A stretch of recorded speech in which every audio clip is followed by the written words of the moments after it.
Olá! Você sabe qual a diferença entre luxo silencioso e high fashion? Você sabe quais são as verdadeiras marcas de luxo? Você sabe o que realmente é luxo? Você saberia diferenciar o luxo se ele se apresentasse agora diante de você?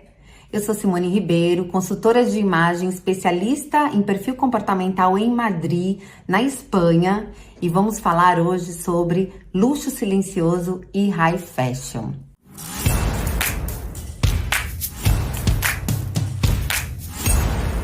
Primeiramente, vamos falar sobre as marcas de luxo. As marcas de luxo silencioso, elas surgiram pela necessidade de clientes que buscavam muito mais exclusividade e as diferenciassem do high fashion, que são produzidos em escala. Clientes, era muito normal antigamente, anos atrás, nós vermos celebridades, pessoas de altíssimo poder aquisitivo usando logos e se exibindo com grandes logomarcas, sempre muito destacado. A partir do momento que a indústria do high fashion, ela viu que estavam vendendo, que vendiam muito e que esse era uma linha que realmente mexe muito com o emocional, com o psicológico das pessoas, e os novos ricos surgiram. A partir daí, os verdadeiramente ricos começaram a buscar uma forma de se diferenciarem dos ricos, ou seja, criar como se fosse uma tribo onde eles pudessem se reconhecer, ou seja, pagar fortunas por uma peça que não tem nenhuma logo e nenhuma marca, onde eles poderiam se reconhecer entre si, vamos dizer assim. Ou seja, a diferença entre luxo silencioso e high fashion é que o luxo silencioso, existem 3 pontos para reconhecer o luxo silencioso, que é exclusividade. Exclusividade como, Simone? Você quer dizer que vão fazer somente uma peça? Não. Vamos falar um pouquinho da Hermès, por exemplo. A Hermès, ela tem... Quando nós falamos Hermès, nós pensamos em uma marca e imediatamente nos vem à cabeça a exclusividade. Por quê? A Hermès, ela tem uma linha de bolsas a qual o dinheiro, você tendo dinheiro não significa que você pode comprar. Ela tem um sistema onde ela escolhe o cliente. Então, ela criou esse sistema, esse mérito, vamos dizer assim. E tudo isso gerou muita vontade, desejo de consumo para quem tem o poder aquisitivo que pode comprar essa bolsa. Então, o que acontece? Esse produto da Hermès, que seria no caso essa bolsa, você não consegue comprar uma bolsa da Hermès só porque você tem dinheiro para pagar. Você precisa entrar numa lista a qual a Hermès vai escolher os clientes.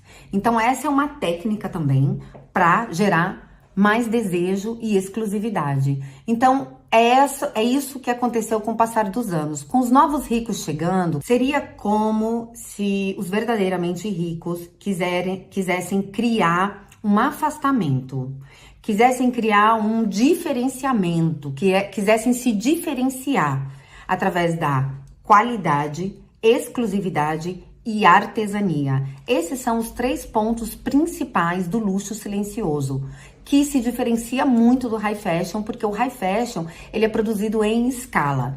Então, às vezes, você tá comprando, pagando 15 mil reais, 20 mil, 10 mil reais numa carteira da Gucci e pensando que tá comprando luxo. Na verdade, isso não é luxo. O verdadeiro luxo, ele está basado em 3 pontos: qualidade, exclusividade e artesania. Qualidade. Quando você trabalha com produto de mais qualidade, você não consegue produzir em série, porque é muito caro. Exclusividade. Nós conseguimos reconhecer peças sem ter nenhuma marca, nenhuma logo, nós conseguimos reconhecer peças somente pelo seu designer, pelo desenho dessa peça, pela textura de tecido. Por exemplo, quando nós vemos o tweed, imediatamente nossa cabeça, nossa mente nos remete a Chanel, porque o tweed é uma peça super clássica, super atemporal, e até deixei de dizer que o luxo silencioso, as peças são peças mais atemporais. Existem também peças mais criativas, mas o luxo silencioso são peças que são muito atemporais. O que é uma peça atemporal? É uma peça clássica? Também pode ser. O que é uma peça clássica? Uma peça clássica é uma peça que é atemporal. Uma peça atemporal é aquela peça que, no mínimo, ela vai durar 10 anos e você vai continuar usando e é como se não estivesse fora de moda. Eu sempre digo que moda é vitrine, moda é tendência. É muito difícil falar de luxo, falar de high fashion principalmente, e não falar de tendência, porque essa é a diferença, também uma das diferenças entre o luxo silencioso e o high fashion. O luxo silencioso são peças mais atemporais, há um que são peças criativas, mas ele vai ser atemporal ou na cor, ou na textura, aonde ele tiver um designer, um desenho, um modelo, né, uma modelação, tô meio perdida com o meu espanhol e português, mas ainda que ele tenha um desenho diferenciado, muito mais criativo, o tecido, a cor, sempre vai ter algo atemporal nessa peça que você vai conseguir usar por muito mais tempo. Diferentemente do high fashion. O high fashion, ele não só é produzido em escala, como ele cria tendências.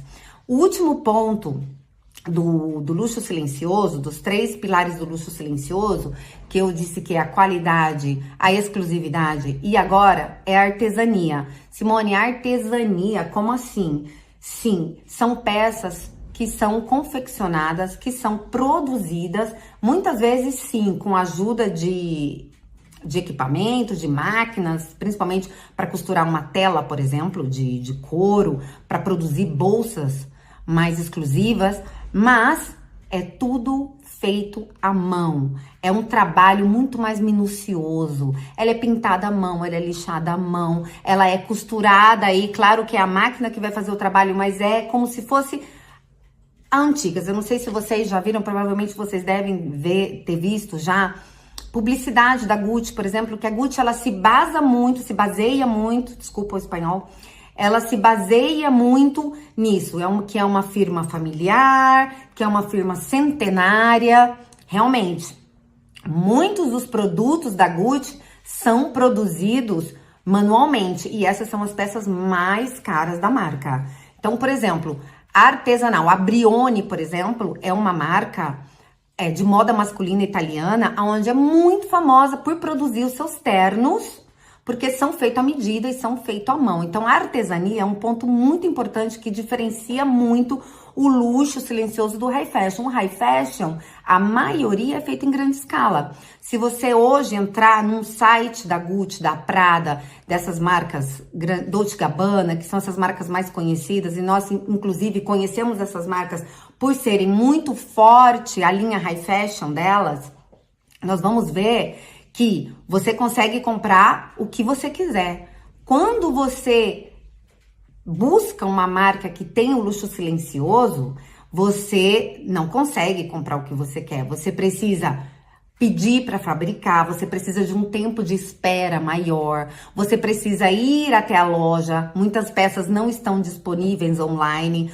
Muitas peças da Hermès você precisa pedir e eles tardam até 6 meses ou 1 ano para entregarem a bolsa para você, porque ela vai ser produzida manualmente. Então, ela gera toda essa expectativa, esse desejo no cliente, e por isso é o luxo silencioso. Então, quem consome esse tipo de moda, eles é como se fosse uma tribo, onde eles se reconhecem entre si.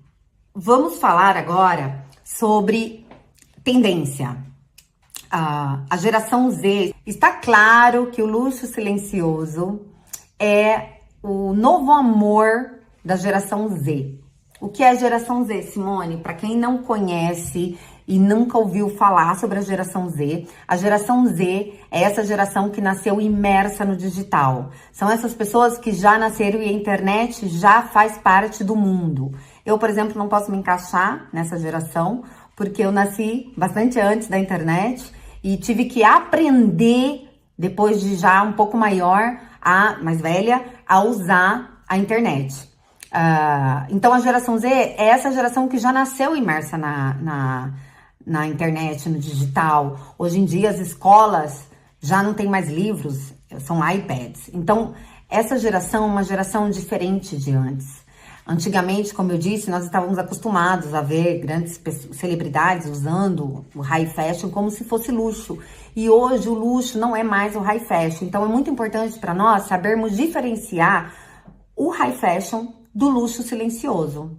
Sabendo a diferença entre luxo silencioso e high fashion, conhecendo os pilares do luxo silencioso, que são a qualidade, a exclusividade e a artesania, e o high fashion, que seria menos exclusividade, menos qualidade e produção em massa ou em grande escala, esses são os pontos vitais que diferenciam o luxo silencioso do high fashion. Então, Simone, significa que luxo silencioso só está acessível para pessoas milionárias?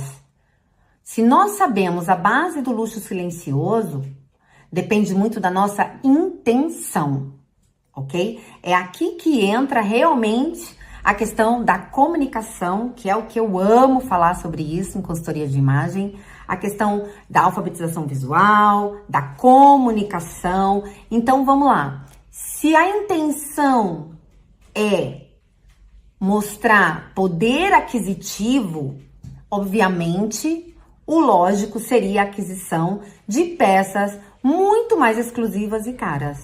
Agora, se a sua intenção é mostrar minimalismo, sofisticação, elegância, atemporalidade, então eu acredito que o luxo silencioso não está disponível apenas para pessoas milionárias, porque eu acredito que depende muito da intenção, de como você quer ser interpretada. Entendemos, né, lá na alfabetização visual, como utilizar os elementos de desenho, sabemos que eles comunicam, certo? E no luxo silencioso é a mesma coisa. Nós vamos utilizar o luxo silencioso de acordo com a comunicação que nós queremos entregar. Então, pessoas de muito poder aquisitivo, elas querem mostrar poder econômico. Entendo que para isso a aquisição de peças do luxo silencioso vai comunicar isso. Não sou milionária, não tenho dinheiro, quero comunicar elegância, quero comunicar sofisticação, quero comunicar bom gosto, quero comunicar qualidade. Então, você não está...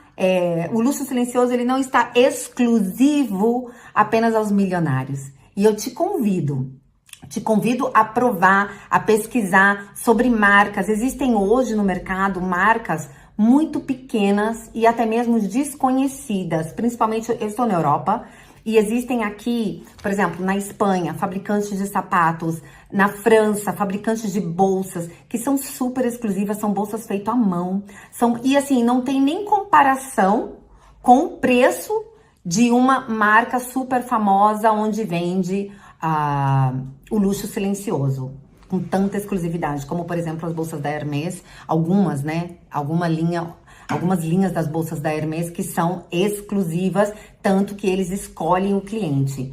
Então você não está excluído de querer comunicar elegância, de querer comunicar luxo. O luxo silencioso significa que você precisa seguir a regra dos 3: qualidade, exclusividade e artesania. Quanto mais o produto, a forma de fabricação desse produto for demorada, quanto mais ela for manual, mais cara, mais especial ela será. Então, eu deixo aqui uma pergunta para vocês. Qual é a sua intenção com o luxo? O que você quer comunicar com o luxo? O luxo, ele é qualidade. O luxo, ele é exclusividade. O luxo, ele é artesania. Então, tudo que é, por exemplo, vamos dizer, você tem uma peça de um tecido muito bom, um tecido especial, um tecido que é um tecido mais caro, que é um tecido mais trabalhado. Isso já é qualidade. Aí você quer agregar exclusividade. Você pode customizar essa peça com tecido de qualidade. Você pode criar coisas em cima, junto com esse tecido, para que se veja mais rico, para que se veja mais exclusivo. Tudo isso, claro, usando materiais de muita qualidade, criando algo mais exclusivo e geralmente com as mãos humanas em cima. Então, qual é a sua intenção com o luxo? A sua intenção com o luxo é mostrar poder aquisitivo ou é mostrar que você gosta do que é bom? Obrigada pela oportunidade e até mais.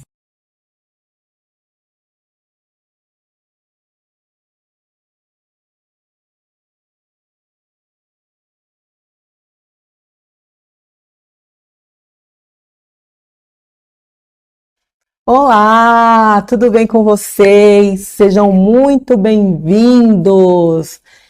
Eu vou conversar com vocês sobre a importância do letramento racial para profissionais visagistas.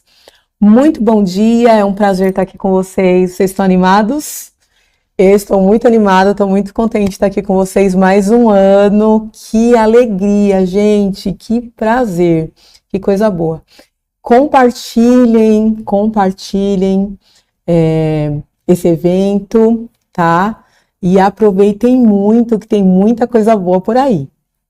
Vamos lá, para quem não me conhece, eu sou Luciana Brandão, visagista, terapeuta capilar formada aqui pela Embi Morumbi.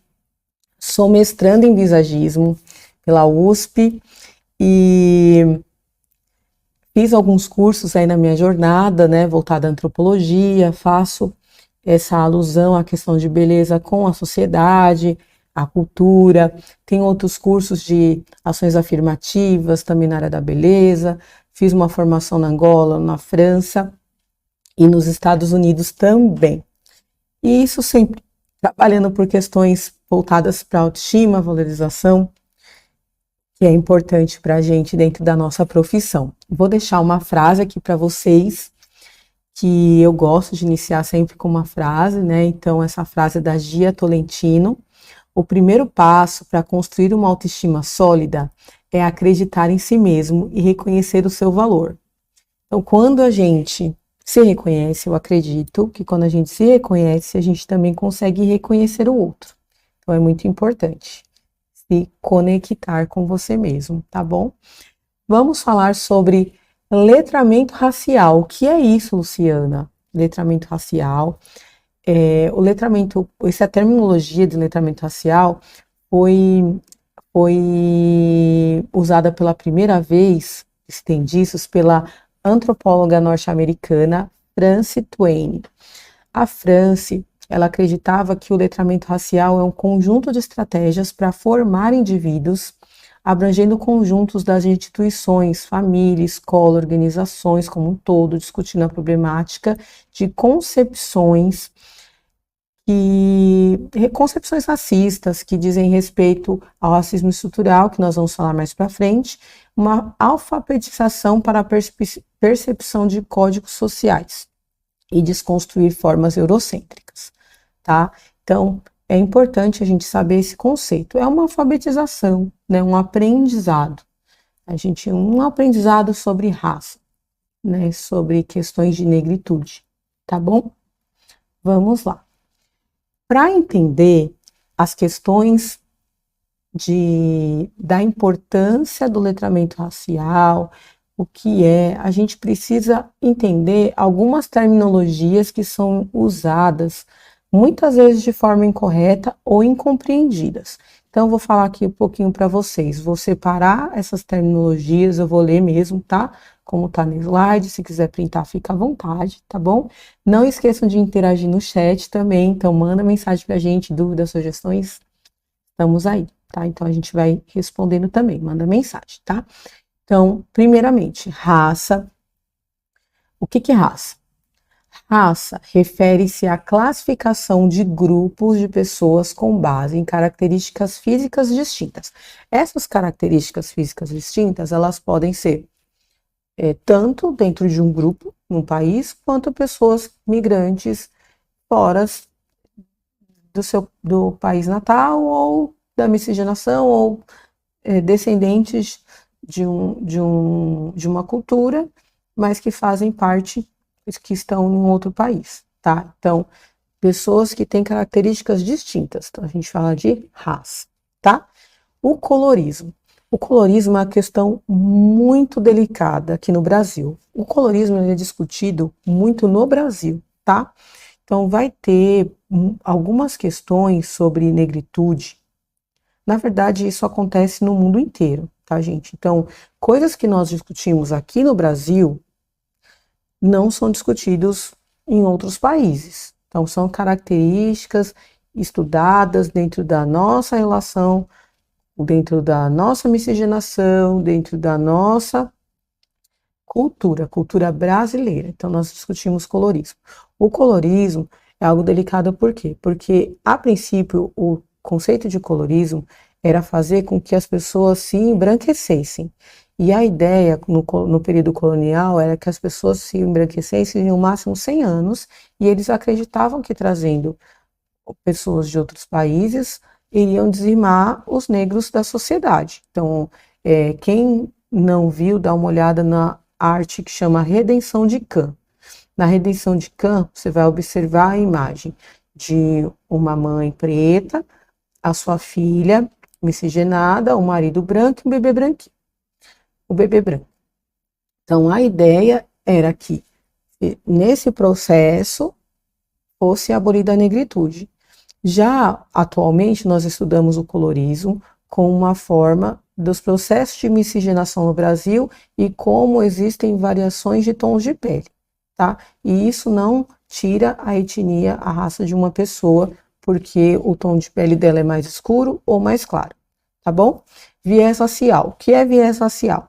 Viés racial é a tendência implícita ou explícita de julgar ou tomar decisões com base na raça de uma pessoa, muitas vezes resultando em tratamento inconsciente de preconceito, né? Então, e injusto. Então, o viés racial é isso, é um pré-julgamento. Tô julgando, não conheço e desvalorizo uma pessoa pela cor de sua pele. O racismo, que é a crença de que uma pessoa é melhor do que outra, né, por causa das sistemáticas raciais. Consciência racial, que é quando a pessoa se reconhece aquilo que ela é, né, e quando uma pessoa reconhece seus privilégios por questões de desigualdades, saber que existe uma diferença, sim, social por causa do racismo estrutural, que eu vou falar um pouco mais à frente, tá bom? Então, essa consciência da sociedade, consciência de classe, consciência racial. A discriminação. Discriminação é todo e qualquer tratamento injusto, né, e injustificável contra qualquer pessoa, de qualquer raça, gênero, religião, origem, orientação sexual, idade, deficiência, né, resultando em um privilégio para alguns e desvantagens para outros, discriminando, achando achando que se é melhor do que uma outra pessoa, tá? Então ali caminha, né, a discriminação, o racismo, tá? Segundo o filósofo Kabengele Munanga, o racismo estrutural é uma teoria que afirma principalmente a partir de uma perspectiva racial de luta de classes. Ele se firma a identificação do racismo sendo intrínseco às relações sociais. O que é racismo intrínseco? Então, quer dizer, socialmente foi-se construído esse racismo, algumas terminologias, por isso que é estrutural e muitas vezes intrínseco e inconsciente. Mas, a gente está estudando, então a gente já tem consciência e sabe que tem coisas ali que não estão legais, Então, isso é importante, tá? Igualdade de direitos, essa discussão, ela existe e é muito relevante, tá bom? Então, e para Djamila Ribeiro, o conceito de lugar de fala. Por que eu quero falar sobre lugar de fala, gente? Porque existe uma discussão também em relação a isso. Eu acredito que vocês tenham aí nas suas redes sociais, às vezes no Twitter, né, no Instagram, no Facebook. Aí tem um comentário X, Y, fala, ah, esse não é seu lugar de fala, você não pode falar sobre isso. Ah, eu que falo sobre isso. Ah, então essa discussão. Todos podem falar sobre todos os assuntos, né? Todo mundo tem direito de conversar, de falar, discutir, principalmente se for para valorizar o outro, né? Se for para lutar sobre questões para desmistificar, né? A palavra é desmistificar questões de preconceito e discriminação. Isso é super válido. Mas o que é importante entender? Nessa questão de lugar de fala, da onde aquele indivíduo está falando, de que posição social ele fala e como isso molda suas perspectivas e contribuições sociais. Então, se o indivíduo ele pertence àquele grupo, se ele vivencia aquilo, aquele é o lugar de fala dele, né? Então, se você está falando sobre algo, mas no ambiente tem uma pessoa que faz parte daquele contexto, aquela pessoa é que tem o lugar de fala naquele momento, porque ela entende, ela tem propriedade sobre o assunto, tá bom? Vamos lá. Essa questão aqui que eu vou passar para vocês, sei que todos sabem, né, que a África é um continente, porém, acredito que vocês também já passaram por isso. Muitas pessoas, quando vão fazer uma viagem, ou conhecem um lugar, ou conhecem alguém que é do continente africano, ao invés de dizer, eu conheci uma pessoa de Angola, eu conheci uma pessoa do Moçambique, eu fui pro Egito. Não, a pessoa fala assim, eu fui para a África, eu viajei para a África. Mas para qual lugar da África você foi? Então, qual país você visitou?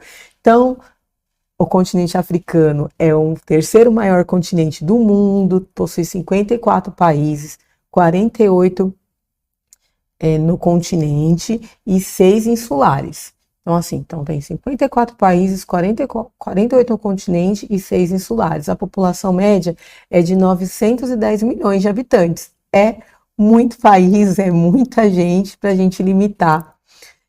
E é interessante falar sobre isso porque essa limitação, ela ultrapassa, né? Eu uso esse exemplo para dizer que a gente limita as pessoas, né? E não desenvolve conhecimento. Então é importante ter a partilha do conhecimento, se isso é importante para a sua cliente, tá bom? Então aqui, se vocês quiserem tirar um print dessa tela, aqui a gente está falando sobre a diáspora africana. O que é diáspora? Essa passagem, né, essa retirada da pessoa do seu país de origem para outro país, né? E sendo que a diáspora, o processo diaspórico das pessoas que vieram do continente africano foi uma migração forçada, né? Então, imigração forçada. Eles não vieram para cá porque quiseram. Isso é importante saber que o processo escravizatório foi forçado, tá? Então, imigração forçada. E agora, qual é a importância, a relevância desse estudo do letramento racial para os profissionais visagistas? A partir do momento que você tem essa consciência racial, que você vai poder ter uma sensibilidade cultural, uma conscientização sobre estereótipos, ter uma abordagem ética responsável, né, empoderar os seus clientes. Como você vai fazer isso? O que é essa sensibilidade cultural? vai melhorar a sua compreensão do seu atendimento, você vai perceber que algumas questões que foram aprendidas têm uma base eurocentrada, muitas vezes preconceituosa. O seu serviço vai ficar mais inclusivo, mais sensível a necessidades individuais do seu cliente. Você amplia a sua percepção do cuidado. Alguns estereótipos que são colocados são eurocentrados. Quando eu falo de estereótipos, pode ser traços físicos, ou costumes, ou tipo de cabelo, ou forma de usar o cabelo, tá? Tem uma abordagem responsável, então ser um profissional consciente, como eu já falei anteriormente, respeitar as questões éticas do seu cliente, a parte da religiosidade, as suas preferências, e assim o seu cliente vai se sentir mais valorizado, você vai conseguir empoderar esse momento, empoderar o seu cliente, valorizar esse cliente, tá?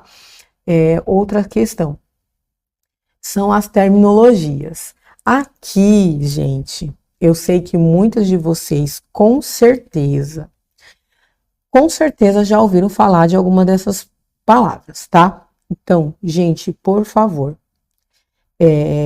não usem, né? Estudem cada uma delas. Essas palavras são extremamente preconceituosas e dizem respeito ao período escravizatório. Então, essas palavras foram constituídas no período colonial para discriminar pessoas negras, porque infelizmente, era o processo da época, tá bom? Então, o importante, quero ressaltar aqui para vocês a palavra denigrir, né, que é utilizada, que é tornar-se negro como algo ruim, mas que hoje pela comunidade negra é usado de forma positiva para se reconhecer como negro. Então, essa palavra é usada pela comunidade negra de forma positiva. A palavra crioulo, que vem de criolina, tá? Dizendo que a pessoa era suja. Humor negro, falando que era uma piada de mau gosto, tá? E a palavra escravo. A palavra escravo não é usada mais, é usada pessoas escravizadas ou processo escravizatório, tá bom? Então, tirem print, estudem um pouco sobre essas terminologias, tá? Diversidade na consultoria. Aplicando os elementos da linguagem visual, a consultoria associada ao lugar do seu cliente pertence ao mundo. Então, você vai olhar para o seu cliente, vai aplicar os elementos da linguagem visual e vai entender também o contexto onde ele está. Você vai pensar nas cores, nas estampas, se for pertinente para o seu cliente, uma estampa de ancestralidade, corte de cabelo e penteado que valorizem a curvatura original do cabelo do seu cliente. Você vai respeitar os fenótipos do seu cliente, você vai abolir termos desrespeitosos e desnecessários na sua consultoria, tá bom? Na dúvida, não fale nada. Então, se você tiver dúvida sobre como conversar, que tipo de terminologia usar, melhor ficar em silêncio é o melhor remédio. Uma curiosidade aqui sobre Angélica Das, se você não conhece, Angélica é uma artista de artes visuais, fotógrafa, que fez uma pesquisa, que viajou pelo mundo, tirando fotos de várias pessoas diferentes, catalogando rostos e tons de pele. É um trabalho maravilhoso que ela fez para a empresa, que é responsável pelas cores aí, uma das empresas responsáveis pelas paletas de cores e descrições de cores no mundo, e esse projeto é o Humanai.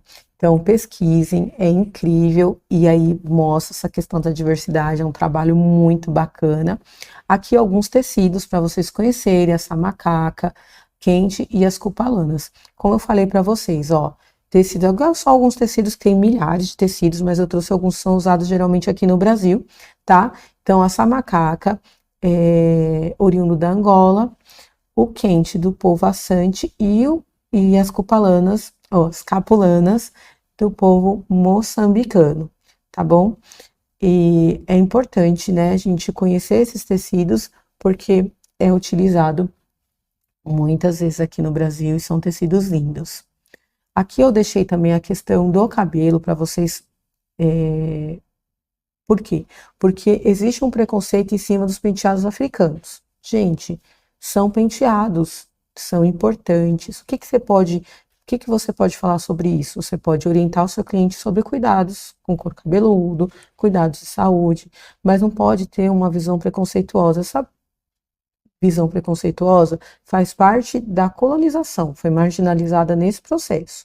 Assim, não, porque, gente, já estava lá, foi construído, trouxeram falando que não era bom. Mas é uma cultura, e essa cultura é rica e tem que ser valorizada. E dentro dessa diversidade, simboliza fertilidade, classe social, função política. Aqui no Brasil é utilizado muito ainda e é super lindo, tá? É importante conhecer, tá bom? E eu quero agradecer vocês com essa foto linda, né? Com essa paleta de cores de pele negra maravilhosa, para mostrar para vocês a beleza da diversidade. Muito obrigada, foi um prazer estar com vocês. Vou deixar com vocês aqui as minhas redes sociais, mandem mensagens, tirem dúvidas, tá? Vou estar sempre à disposição. Grande beijo, foi um prazer estar com vocês.